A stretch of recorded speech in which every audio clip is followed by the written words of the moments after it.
चिंता संतान हंतारो यत्पादाम्बुजरेण व क्रियानान्तान्निजाचार्यान् प्रणमामि मुहुर्मुहुः यदनुग्रहतो जन्तुः सर्वदुःखातिगो भवेत् तमहं सर्वदा वन्दे श्रीमद्वल्लभनन्दनम् अज्ञानतिमिरान्धस्य ज्ञानाञ्जनशलाकया चक्षुरुन्मीलितं येन तस्मै श्रीगुरवे नमः।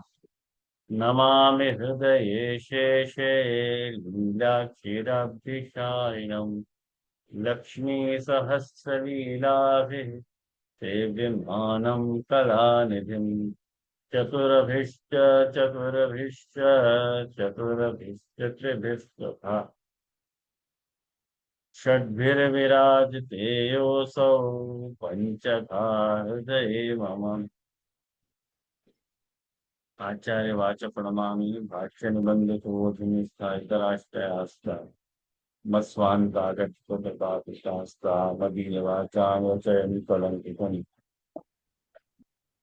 धर्मः प्रोज्झितकैतवो वत्र परमो निर्मत्सराणां सताम् वेद्यं वास्तवमत्र वस्तु शिवदं तापत्रयोन्मूलनम् श्रीमद्भागवते महामुनिकृते किं वा परेश्वरः सद्यो विद्यवृत्तुते अक्षर कृतिभिः शुश्रूषुभिस्तच्छा निगमकल्पतरोर्गलितं फलं श्रुतमुखाद अमृतस्रवसंयुगम् पिबत भागवत रसमालयन् मधु अहो रसिका कुरु भाविका।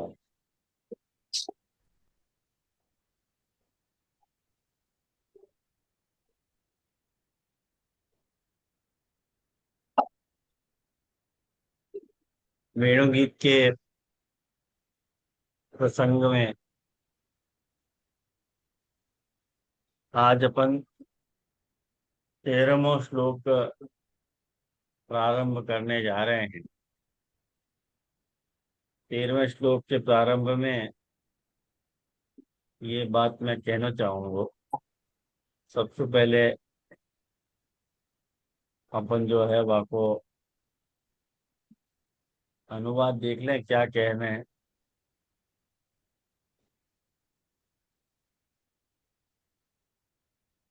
मूल श्लोकानुवाद में क्या आ रही है बात वो देख लें अपन,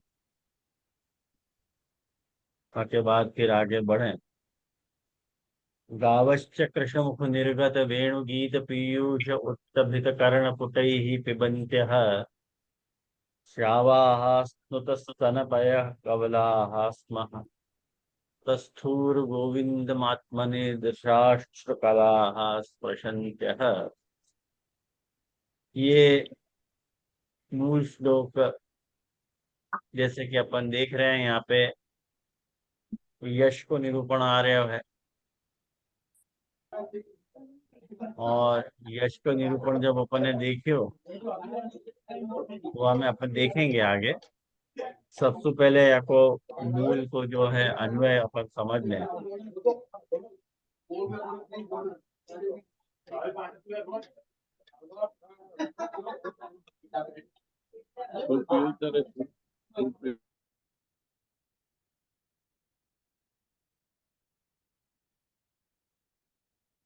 तो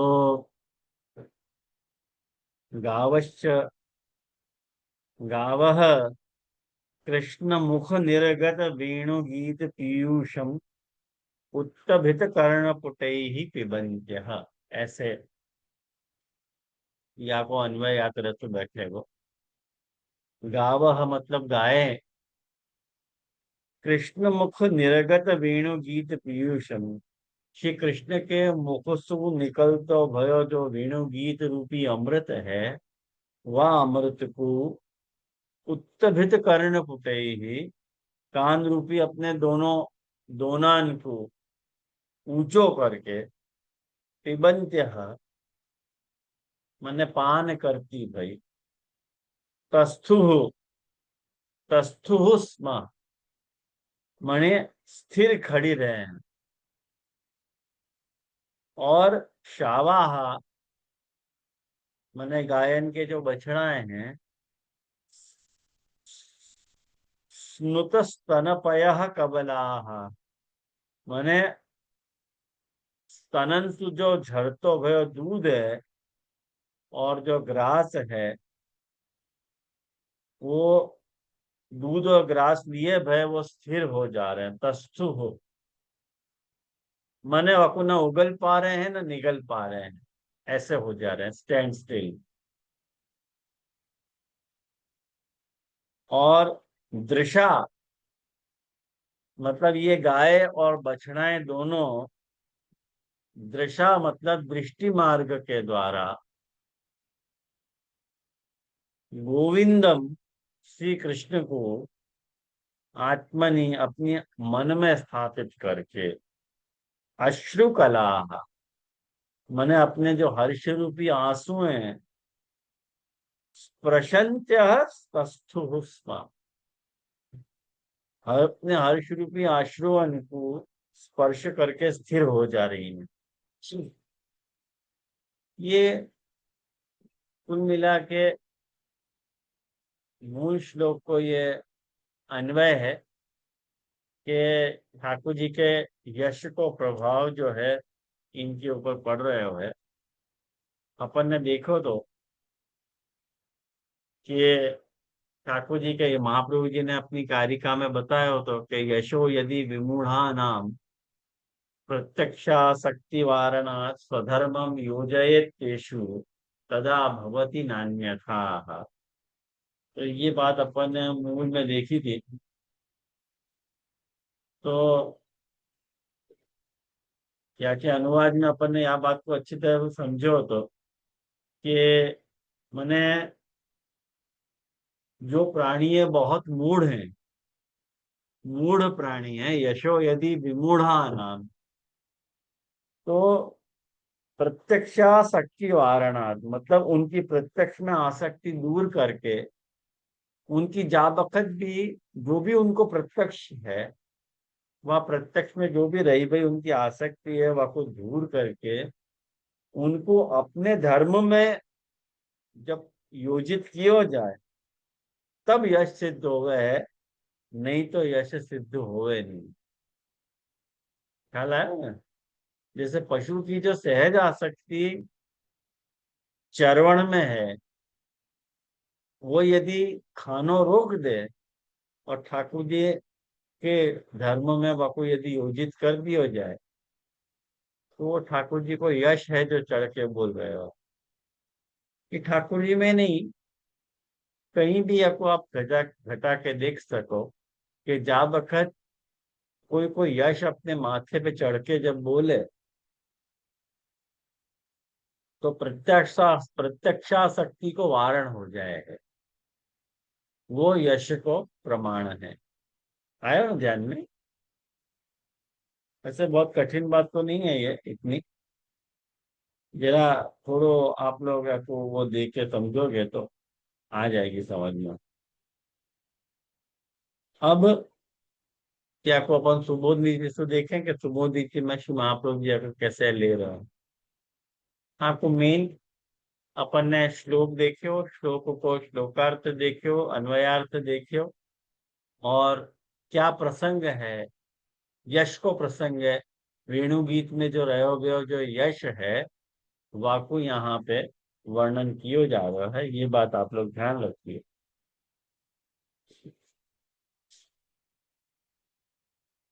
अब चकारात गावोपी तथा जाता, चकारात सुबोध जी महाप्रभु जी आज्ञा कर रहे हैं कि श्लोक में चकार रखियो है, गावश्च, ये जो चकार है वो च या बात को प्रतीक है कि गावोपी तथा जाता, गायें भी वैसी हो गई, वैसी हो गई मतलब उनकी ऐसी दशा हो गई। कैसी दशा हो गई? तो नीचे प्रकाश में देखो, प्रकाशकार लिख रहे हैं कि तथा जता इति मोहिता जाता इत्यर्थः। गाय भी मोहित हो गई ठाकुर जी के वेणुनाद के द्वारा। तो वेणु को यश बोल रहे हो है। उत्तम अधमयोः मध्यमाभिलाषो निरूप्यते। उत्तम मध्यमयोः उत्तम अधमयोः मध्यमाभिलाषो निरूप्यते। यूं कह रहे हैं कि उत्तम और अधम को, उत्तम की और मध्यम की, अरे उत्तम की और अधम की मध्य अभिलाषा को यहाँ निरूपण है।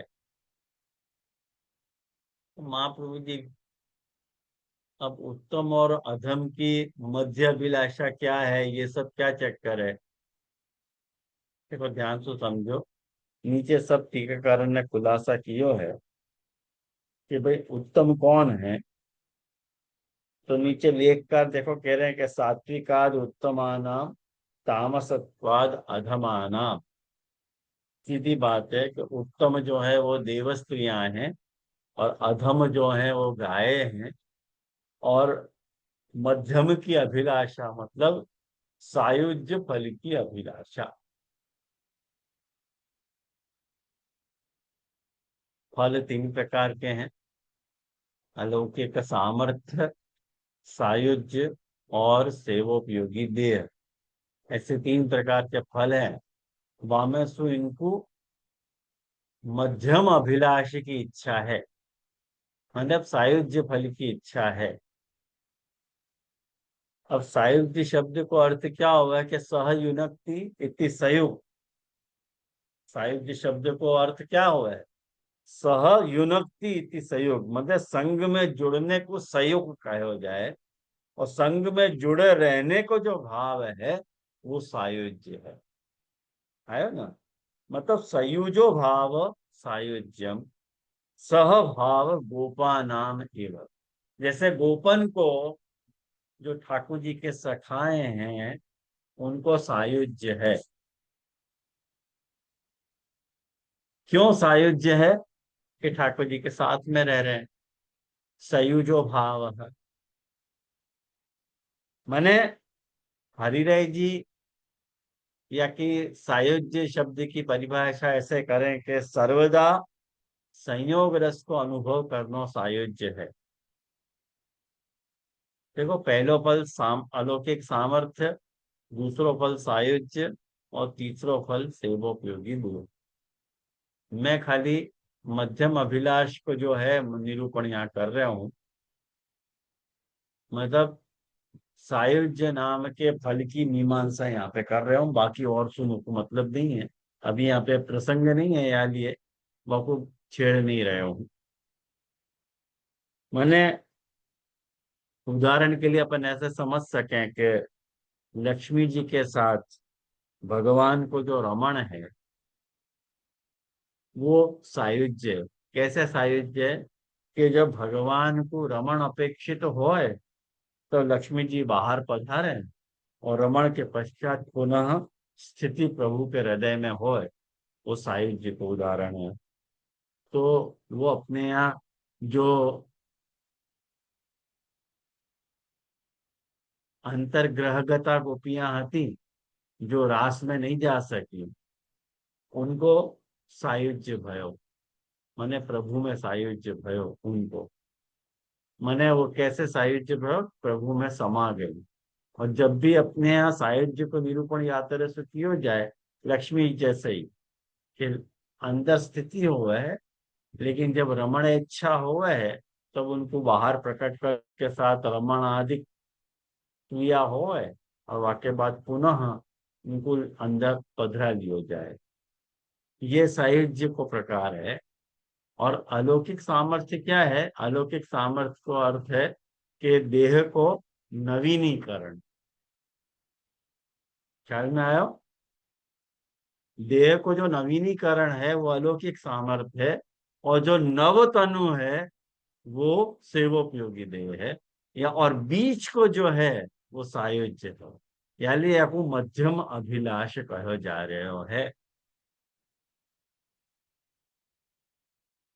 ख्याल आयो ना। तो इनको मध्यमाभिलाष को निरूपण है, इनको मध्यमाभिलाष अपेक्षित है। तो महाप्रभु जी क्या कह रहे हैं कि उत्तम अधमयो मध्यमाभिलाषो निरूप्यते असंभावितत्वान्मोह। अब देखो, सायुज्य इनको असंभावित है। कौन को? गायन। सायुज्य असंभावित है। क्यों असंभावित है? पॉसिबल नहीं है, पशु है, यानी असंभावित है। तो गाय को मोह हो रहे हो, मूर्छित हो जा रही है। और महाप्रभु जी कह रहे हैं कि क्यों मोह हो रहे हो है? तो कह रहे हैं ताही वेणु मात्र आसक्ता तथा कुर्वन्ति इति शंकाम परिहर्तुमाह कृष्ण मुख इति। गायन को वेणु मात्र में आसक्ति हो जाने सु उनको ऐसो हो तो होएगो, वह शंका को निराश करने के लिए यहाँ कहो जा रहे हो है कृष्ण मुख निर्गत वेणु गीत पीयूषम। माने कृष्ण के मुख में सु निकल तो भयो जो वेणु गीत है, ऐसो पद वापर्यो है। कहने को मतलब कि ऐसा मत समझो कि गाय को सायुज्य नहीं होएगो, वाको भी होएगो सायुज्य। क्यों होएगो वाको सब कारण आगे बताएंगे। अभी तक अपन ने जितनो देखियो है वामें वामें ये बात आ रही है कि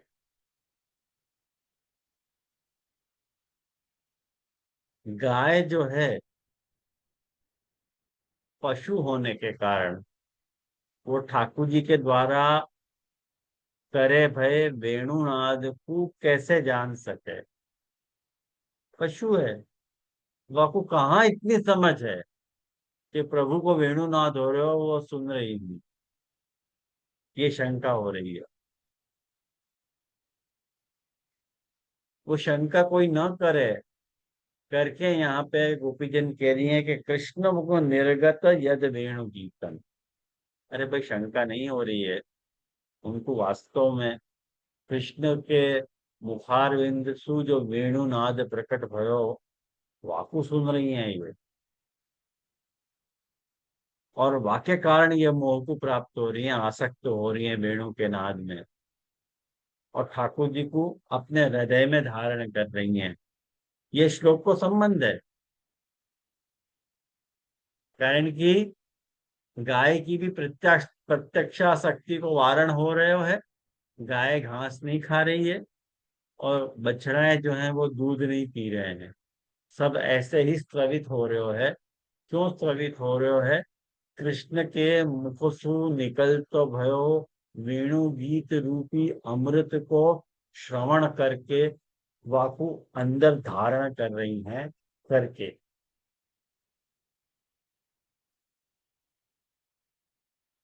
तो यूं कह रहे हैं कि कृष्ण को वेणु गीत उनने सुनो होएगो, गायन ने।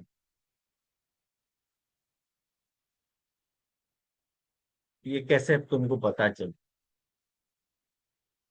महाप्रभु जी ने खुद ने शंका करी कि ननु बहुनाम वादने मुख अदर्शन इतर वैलक्षण्य अनवधाने वा कथम भगवन मुख वेणु गीतम इति ज्ञायते। भी कैसे तुमको पता चली कि बहुत सारे बजाने वाले यदि हों, बहुनाम वादने और मुख अदर्शने, कोई को मुख दिख तो नहीं हो, ठाकुर जी को मुख तो दिख नहीं रहे हो, और वामे इतर वैलक्षण्य अनवधान। तो गायन को ये बुद्धि कहाँ से आई कि ये कोई और नहीं बजा रहे है, प्रभु बजा रहे हैं। इतर विलक्षण को अनवधान कैसे हो रहे हो? तो भगवान के मुख सु कहन के उनको ये क्या खबर पड़ सके कि कृष्ण बजा रहे हैं कि कोई और बजा रहे हैं। इतर वैलक्षण्य अनवधान है, बापू उनको आधान नहीं होगा कभी। वो महाप्रभु जी कह रहे हैं क्या मालूम कौन बजा रहे है। इतर वैलक्षण्य अनवधान है। कृष्ण मुख निर्गत यद वेणु गीतम, कथम भगवान मुख वेणु गीतम इति ज्ञायते। कैसे पता चली कि भगवान के मुख में से ये वेणु गीत निकलो भयो है। ऐसो ज्ञान उनको कौन से प्रकार से हो रहे है। तत्राह, वहां कह रहे हैं पीयूष इति, वहां को पीयूष पद सु वहां को समाधान दे रहे हैं कि अमृतम ही तत्, वो तो अमृत है, वेणु गीत नहीं है। वेणु गीत जो है वो अमृत है। और तेन व्यंजकांतर अभाव अपनी स्वतः एव ज्ञायते। अरे वाकु और कौन बताएगा, वाको व्यंजकांतर को अभाव है। अब ये थोड़ा व्याकरण को विषय है, आपको थोड़ा लोई पीऊंगो, थोड़ा व्याकरण थोड़ा देख लोगे तो समझ में आ जाएगी। देखो शब्द की तीन शक्ति होवे है, तीन प्रकार से शब्द को बोध होवे है। कोई शब्द जो है वाचक होवे है, कोई शब्द जो है लक्षक होवे है, और कोई शब्द जो है व्यंजक होवे है। जब शब्द वाचक होवे है तो वाच्य वाचक संबंध होवे है। जब शब्द लक्षक होवे तो लक्ष्य लक्षक संबंध होवे है।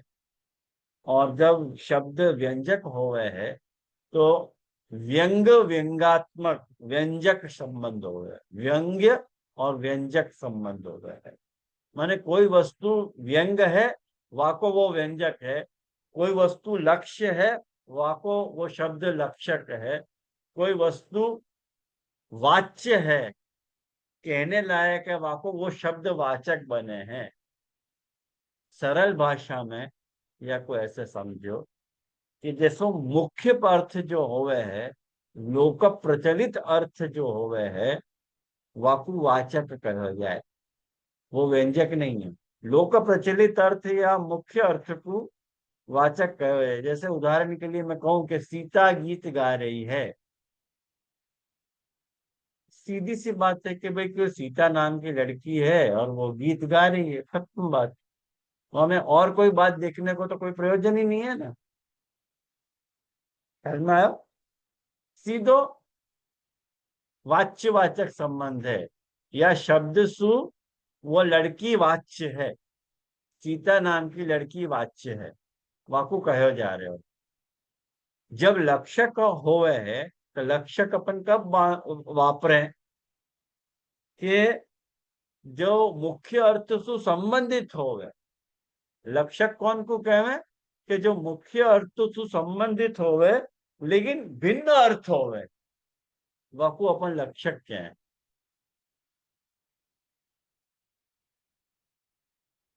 जैसे मैं यो कहूं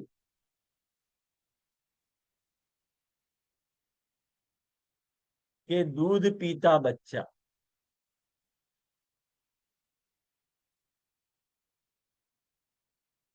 अब दूध पीता बच्चा तो मुझको ये नहीं कहना है कि वो बच्चा दूध पी रहा है। वाको जो वाचक है वो नहीं है, वाको अर्थ वो नहीं है, वाचक वो नहीं है। दूध पीतो वो बच्चा वो वाको वाचक नहीं है। लक्ष्य कोई और है, वाको जो लक्षक है वो कोई और है। जैसे जो बच्चा के जैसा व्यवहार करतो हो, जैसे बच्चा को कोई बात खबर नहीं पड़े, वह अर्थ में अपन कहें ये तो दूध पीता बच्चा है। आयो, वो आपको अपन लक्षक कहवाय। जैसे दूसरा उदाहरण देखो कि युगल तो हरिश्चंद्र है। अरे भाई, तुम यूं कहना चाह रहे हो कि युगल को नाम हरिश्चंद्र है? नहीं, अपन यूं कहना चाह रहे हैं कि युगल तो हरिश्चंद्र है, मतलब जैसे सत्यवादी हरिश्चंद्र है तो वैसे ये युगल भी सत्यवादी है। वको व्यंजक वो आया ना, लक्षक, सॉरी लक्षक वो है। हाँ बोलो मीना बेन। જે મને વાચ્ય વાચક સમજવું તું, તો વાચ્ય એટલે દાખલા તરીકે આપ વાંચી રહ્યા છો તો આપ વાચક કહેવાય, રાઈટ? અને જે ટીકા આપ વાંચી રહ્યા છો એ ના ના, વાચ્ય એ કહેવાય, અર્થમાં બરાબર? નહીં મીના બેન। ના, અહીંયા નહીં, મને વાચ્ય વાચક અર્થ સમજવો છે કે વાચ્ય કોને કહેવાય ને વાચક કોને કહેવાય.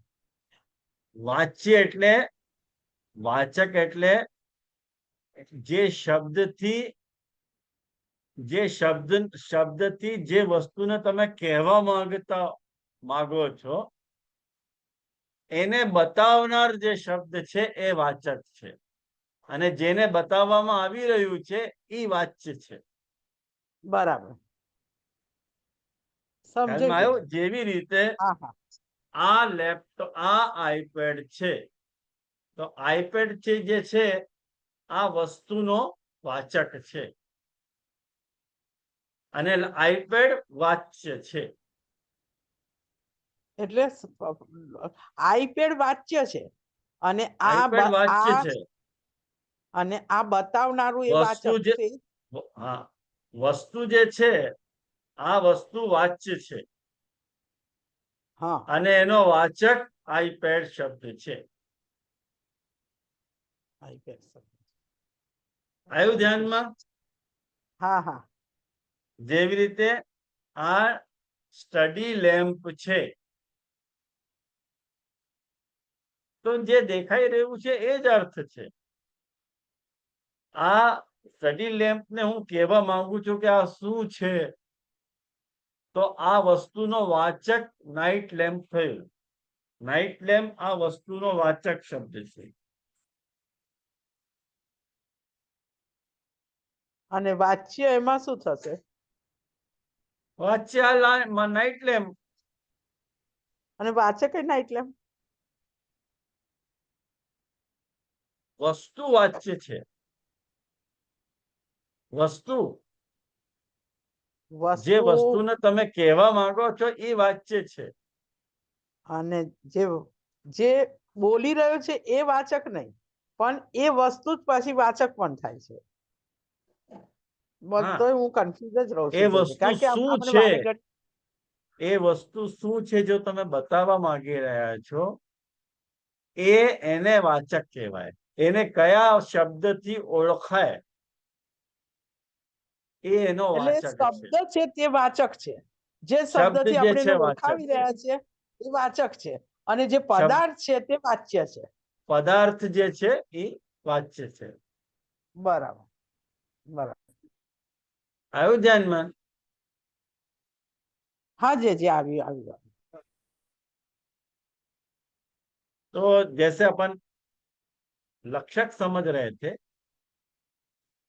तो जैसे जुगल तो हरिश्चंद्र मैं बता रहा था आपको कि भाई जुगल, जुगल को नाम हरिश्चंद्र नहीं है, लेकिन हरिश्चंद्र के जो गुण हैं वो जुगल में है, करके अपन बापू जुगल को हरिश्चंद्र कह रहे हैं। तो यहाँ वाचकार्थ नहीं लेना है,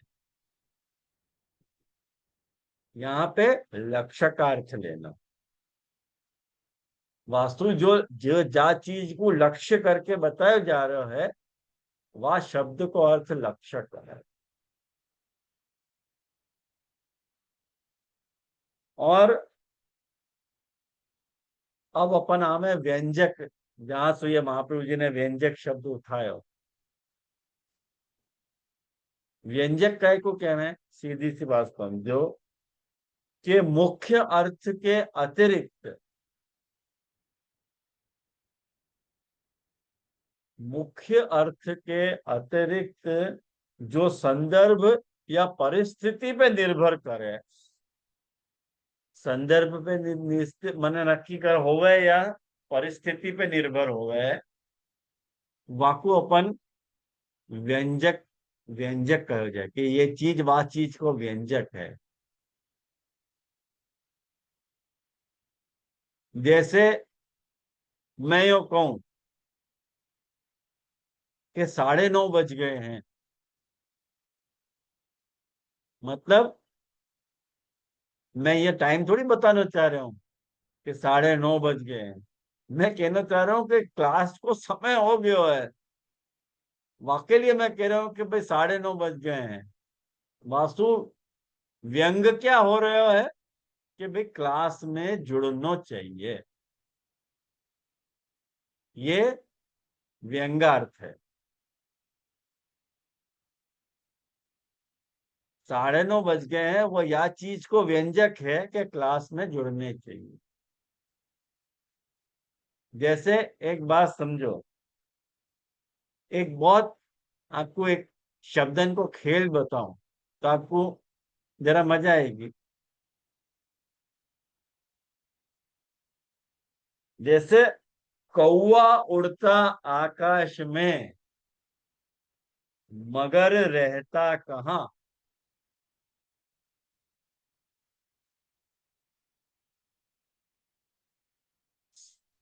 कौवा उड़ता आकाश में, मगर रहता कहाँ।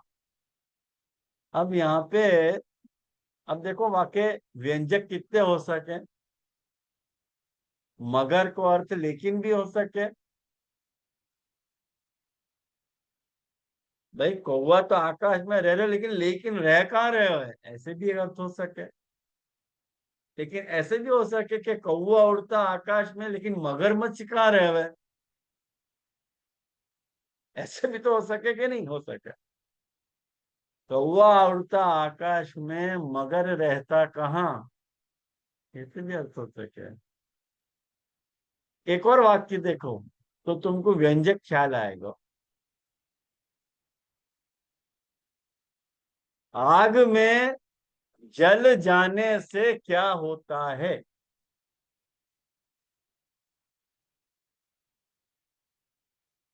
आग में जल जाने से, भाई आग में यदि जल जा रहे हो है तो आग बुझ जाएगी कि नहीं बुझ जाएगी। और आग में यदि जल जाए तो क्या हो जाए, राख हो जाए। कौन सा अर्थ है लेनो है वो, मतलब संदर्भ या परिस्थिति पर निर्भर करे कि वह वक्त क्या अर्थ लेना चाहिए। तो ये जो ये जो यहाँ पे पूछा जा रहा है कि ननु बहुनाम वादने मुख अदर्शन, बहुत सारे लोग वेणु बजाते होंगे और जब पता ही नहीं चल रहा है कौन मुख वेणु बजा रहे हो है, तो इतर वैलक्षण अनवधान है। इतर की विलक्षणता को अनवधान होने से कथम भगवन मुख वेणु गीतम इति ज्ञायते, कैसे पता चल रहा है कि भगवान के द्वारा निर्गत ये वेणु गीत रूपी वेणु गीत को सुन रहे हैं। तो वहां कह रहे हैं कि वेणु गीत कृष्ण मुख निर्गत वेणु गीत पीयूषम। वहां पीयूष शब्द जो है वो कृष्ण के द्वारा निर्गत वेणु गीत को व्यंजक है, अन्यथा वाकु पीयूष नहीं कहते। वाकु महाप्रभु जी कह रहे हैं कि व्यंजक परिस्थिति के हिसाब से यही अर्थ निकल रहा है। तुम समझ रहे हो कि नहीं समझ रहे हो। अगर नहीं समझ रहे तो बेवकूफ हो, तुमको नहीं आ रही है समझ में। व्यंजकांतर अभाव है स्वतः एवं क्या है, यदि व्यंजक नहीं भी हो तो ना, तब भी अपने आप पता चल जाती है यार। स्वतः एवं ज्ञायते, कि ये वेणु गीत रूपी पीयूष है। ये महाप्रभु जी को, वाक्पति की सुबोधनी जी को। अब आप देखो कितनी कठिन है, कितनी सूत्रात्मक महाप्रभु जी बात कह रहे हैं। ये सब बात सोचे तो पता चले अपने को, व्यंजक क्या है पता चले, नहीं तो या को अर्थ को भार जो है वो अपने को समझ में आवे। तत्राह पीयूष इति अमृतम हि तत्, तेन व्यंजकांतर अभावोपि स्वतः एव ज्ञायते। अपने आप पता चल रहे है। सदानंदो वाच्यो, ख्याल में आयो? यूं कह रहे हैं कि सदानंद वाच्य है। पीयूष कौन को हुए है, वाच्य कौन है? ये पीयूष कहने सु कौन के बारे में कहो जा रहे है? जो सदा आनंद दे रहे हो, वो सदानंद यहाँ पे वाच्य है। और मुखम वागाधिपति ही, मुख क्या है? मुख जो है वाणी को अधिपति है। वाणी को अधिपति मुख है, कारण कि वाणी मुख में विराजे। और निर्गमन वाणी है, मुख सु वाणी निकले। अब देखो ये तीन बात कह रहे हैं, आपको अर्थ बराबर समझ लीजिए हो, आगे भी आपको संबंध आएगा। तो ये तीन बात अच्छी तरह से समझ लीजिए हो कि व्यंजकांतर अभावोपि स्वतः एव ज्ञायते। सदानंदो वाच्यो मुखम, सदानंद जो है वो वाच्य है। सदानंद वाच्यो, सदानंद वाच्य है। मुखम वागाधिपति, मुख जो है वाणी को अधिपति है। और निर्गमनम वाक वेणु, निर्गमन वाक, निर्गमन जो है वो प्रकट क्या हो रहे हो, निर्गमन बाहर क्या निकल रहे हो है, वाणी बाहर निकल रही है। वेणु, या लिए जो वेणु है,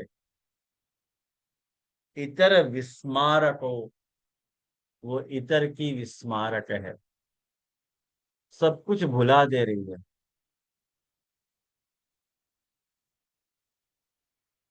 वो गीत है तो ना, बहुत प्रसिद्ध लता को गीत है, मुझे बहुत पसंद है वो, मुरली बैरन भाई,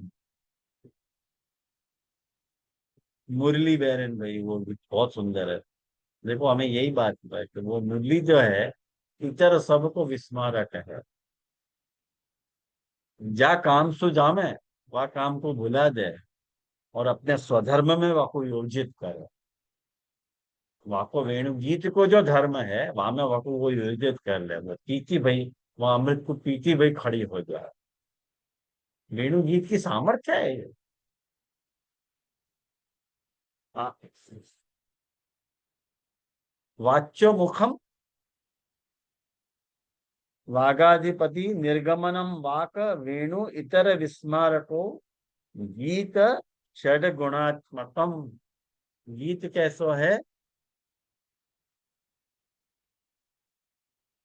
षड गुणात्मक है। ख्याल में आयो? गीत छह गुण वालो है। छह गुण वालो मतलब ऐश्वर्य, वीर, यश, श्री, ज्ञान और वैराग्य।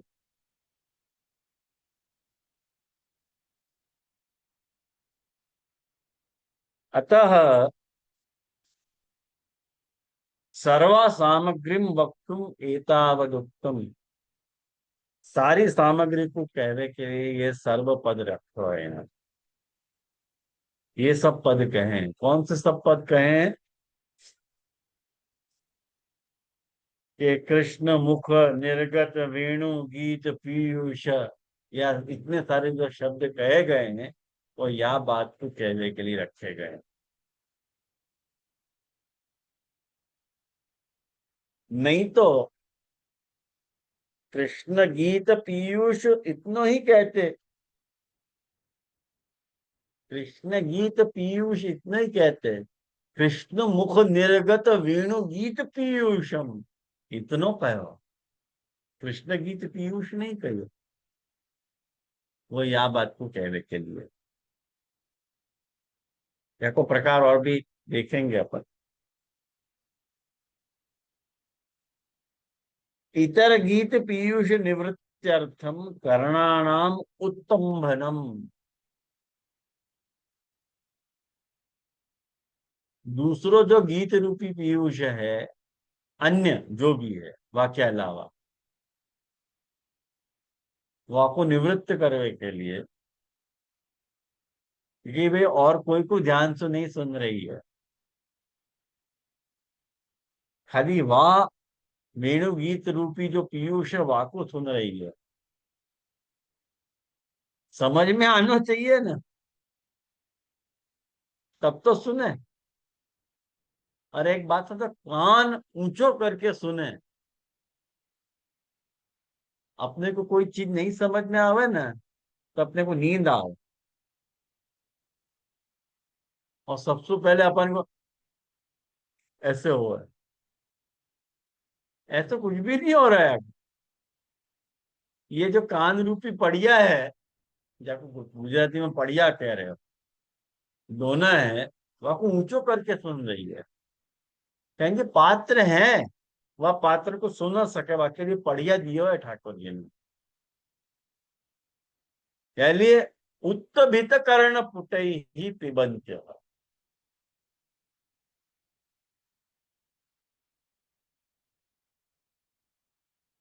तो प्रतिक्षण, प्रतिक्षण नूतन कारणत्वात् प्रत्येक पक्षे भी बहुवचन संगच्छते। क्या कह रहे हैं?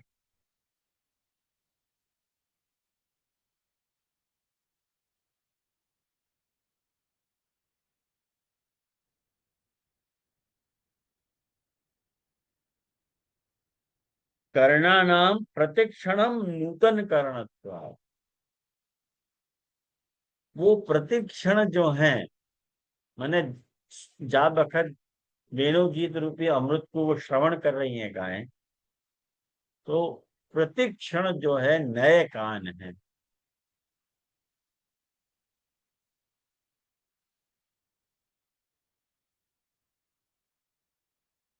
तो प्रत्येक पक्षेपि बहुवचनम संगच्छते, वाकु कानन को बहुवचन वापर, कर्ण भी। ये देखो, कृष्ण मुख निर्गत वेणु गीत पीयूषम उत्तभित कर्ण पुटई ही।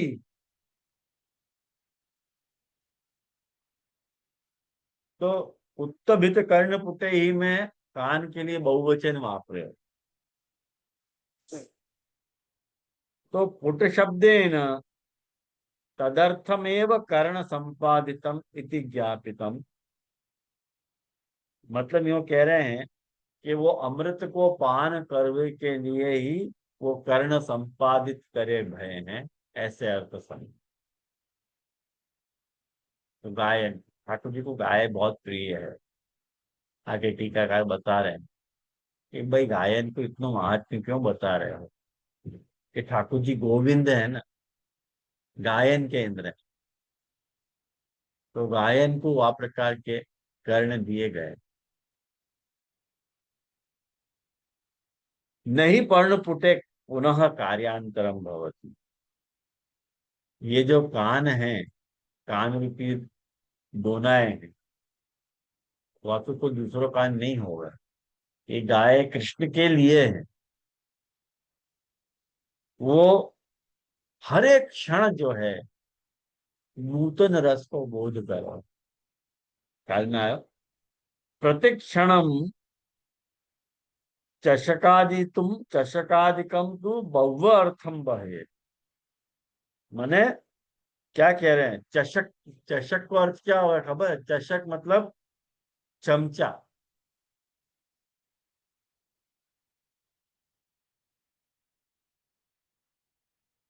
अब एक्चुअली असु क्या इंगित अर्थ है, नीचे टीकाकारन ने भी कोई इतना स्पष्ट दियो नहीं, यानी मुझको इतनी स्पष्टता नहीं है या पंक्ति की जितनी होनी चाहिए। मैंने बहुत प्रयास किया लेकिन फिर भी मुझको वो स्पष्टता नहीं आ रही है। तो या पंक्ति को अगर हो सके तो थोड़ा बहुत और अवलोकन करके आप लोगों को बताऊंगा। अभी इतनी स्पष्टता नहीं आ रही है, कारण कि पंक्ति को अन्यथा अर्थ कर देना तो वो गलत बात है। दीक्षित जी को चेला हूं मैं। दीक्षित जी ये बात कहते कि पंक्ति तुम्हारे बाप की नौकर थोड़ी है कि आपनो अर्थ बताए बताए। नहीं आ रही तो ना बोलो कि नहीं बैठ रही है, पंक्ति रूठ के बैठ जा रही है कि मैं अपना अर्थ नहीं बताऊंगी। ठीक बात है, मत बताओ, लेकिन जो अर्थ अपन को स्फुरित भय वो अर्थ अपन शेयर कर रहे हैं।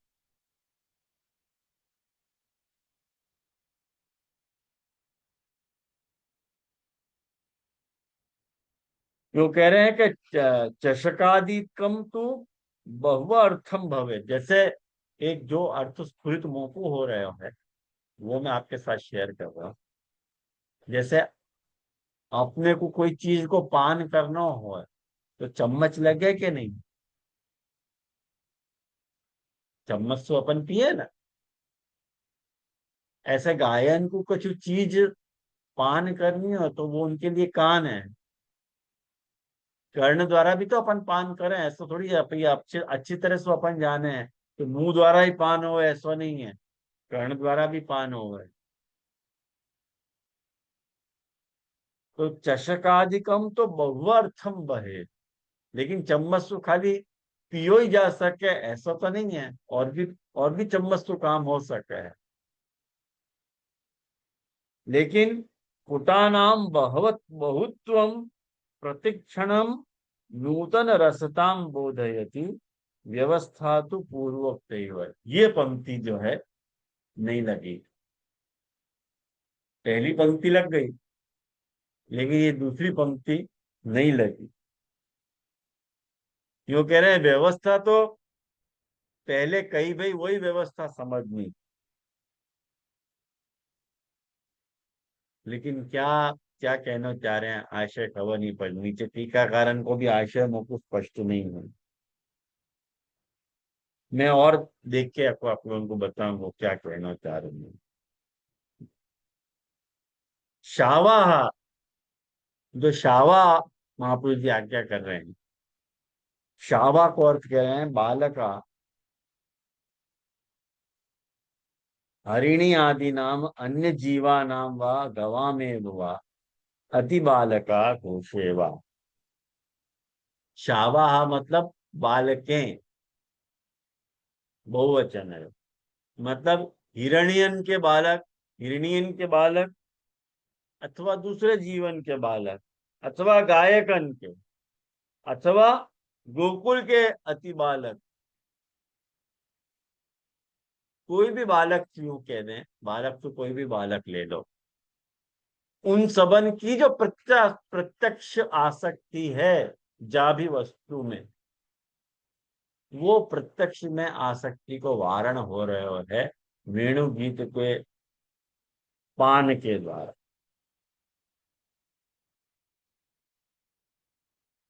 स्नुतम स्तनात,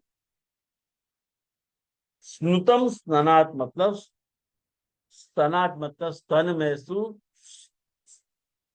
स्नुतम मतलब झर रहे हो है, निकल रहे हो है। पयः जो दूध निकल रहे हो है, कवल रूपम ईर्षा, ख्याल में आयो, स्तन में जो झरतो दूध को कवलम रूपम मतलब घूंट जिनके मुख में जाने वालों है, लेकिन न तस्य पयसो अंत प्रवेशम, वो मुख खुलो को खुलो ही है, वो दूध उनके मुख में जा नहीं रहे हो है, कह रहे हैं महाप्रभु। यही तो यश को बोधक है और यही तो प्रत्यक्ष आसक्ति को वारण है। कि गाय को बछड़ान को दूध पीवे में सहज आसक्ति होवे है, गाय को घास खावे में सहज आसक्ति होवे है, वाको वारण हो रहा है कि वो मुख से निकल रहे है। न तस्य पयसो अंत प्रवेश,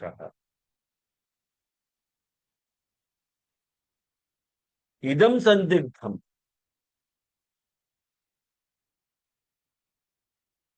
मैंने यदि यह बात को संदेह हो तो आपके लिए प्रमाण कह रहे हैं, स्म इति। स्म इति मतलब, स्म इति को अर्थ कर रहे हैं कि तस्थु गावः शावाश्च उभयेषामपि तथात्वे हेतुमाहु गोविंदम आत्मनि दृशा अश्रुकलाः स्पृशन्त्य। भाई वो या के लिए ऐसे बता रहे हैं कि वो खड़ी रह गई या के लिए, दोनों जने खड़े रह गए, गाय भी खड़ी रह गई और बछड़ाएं भी खड़े रह गए। उभये शाम अपनी तथात्वे हेतु, भाई क्यों ऐसे खड़ी रह गई? तो कह रहे हैं गोविंदम आत्मनि दृशा अश्रुकला प्रसन्नता। मने वो जो अश्रुकला है, आंसू उनको स्पर्श कर रहे हैं, उनको हृदय में धारण कर रही है में आया।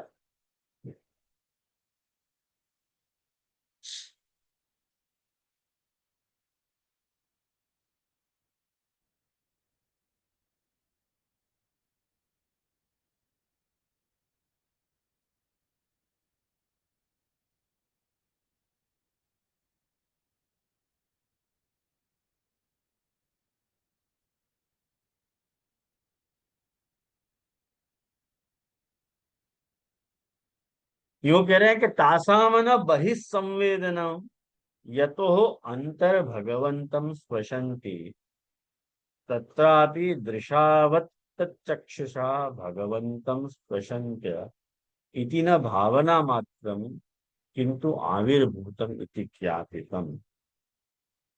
देखो क्या कह रहे हैं, वो यूं कह रहे हैं कि तासाम न बहिसंवेदनम, वो खाली बहिसंवेदना नहीं है। क्यों? तो कह रहे हैं कि अंतः भगवंतम स्पशन्ति, अंदर भगवान को स्पर्श कर रहे हैं।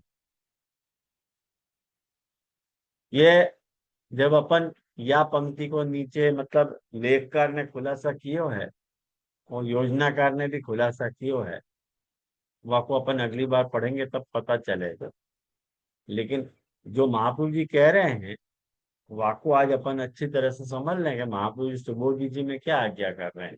एक बार पूरा सुबोध जी देख लें, पूरा अर्थ क्या को। तत्रापि दृशावत चक्षुषा भगवंतम स्पृशन्त्य इति न भाव, माने आखंसु भाव, आखंसु प्रभु को छू रहे हैं, उनके आंसू निकल रहे हैं, ठाकुर जी को याद करके आंसू निकल रहे हैं। देखो पशु है, फिर भी ठाकुर जी को याद करके अश्रुपात हो रहे हो है उनको। तो महाप्रभु जी कह रहे हैं कि ये खाली भावना की बात नहीं हो रही है यहाँ, किंतु आविर्भूत इति ज्ञापितम, प्रभु उनके अंदर आविर्भूत हो गए। अन्यथा कथम तुल्यता स्फुरति,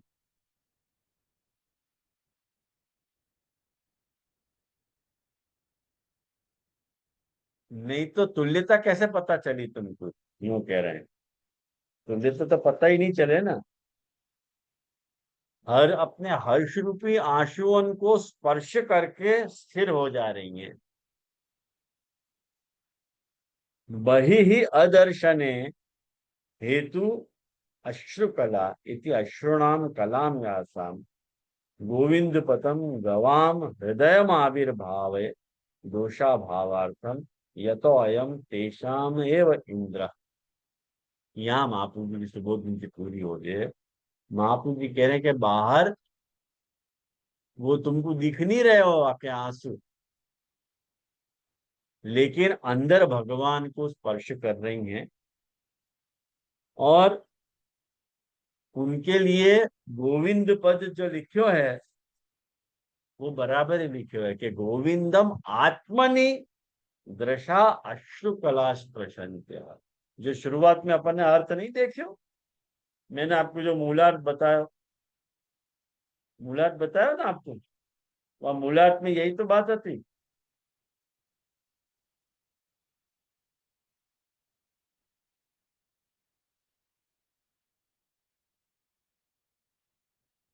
गवाम हृदय आविर्भावे दोष अभावार्थम यह तो अयम तेषामेव इंद्र, यानी उनके ही इंद्र प्रभु हैं, या के लिए प्रभु को गोविंद नाम करे।